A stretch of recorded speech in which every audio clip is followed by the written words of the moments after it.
साथियों, एक समय था जब खेल जगत में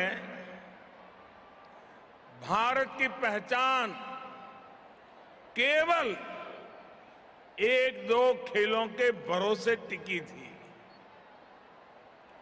इसका नतीजा ये हुआ कि जो खेल देश के गौरव और पहचान से जुड़े थे उन्हें भी भुला दिया गया।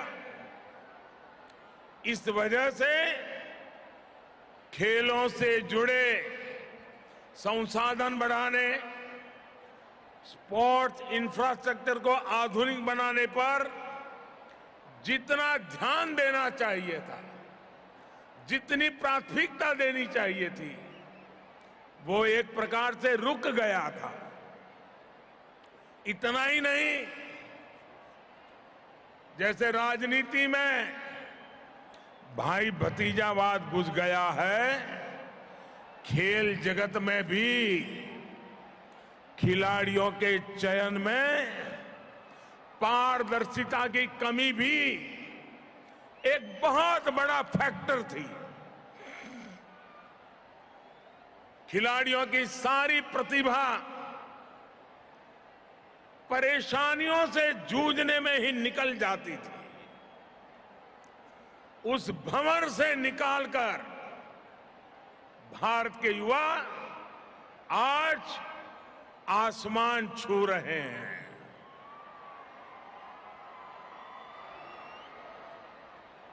गोल्ड और सिल्वर की चमक देश के आत्मविश्वास को भी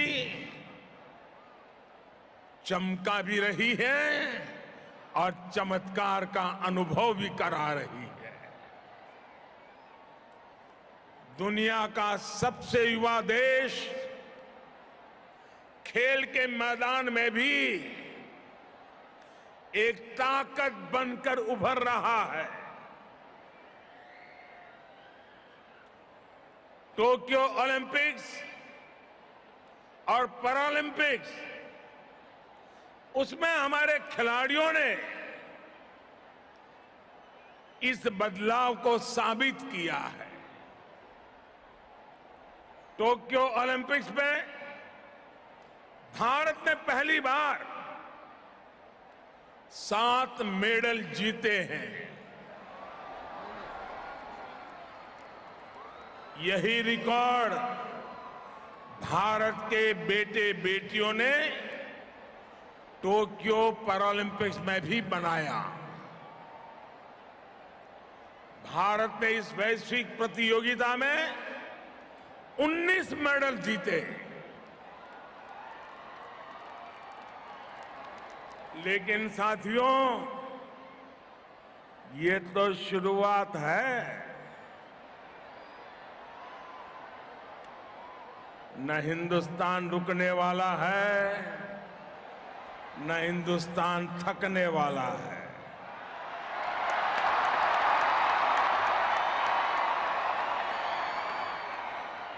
मुझे मेरे देश की युवा शक्ति पर भरोसा है। मुझे मेरे देश के युवा खिलाड़ियों की तपस्या पर भरोसा है। मुझे मेरे देश के युवा खिलाड़ियों के सपने, संकल्प और समर्पण पर भरोसा है। और इसलिए आज मैं लाखों युवाओं के सामने हिम्मत के साथ कह सकता हूं कि भारत की युवा शक्ति इसे बहुत आगे लेकर जाएगी।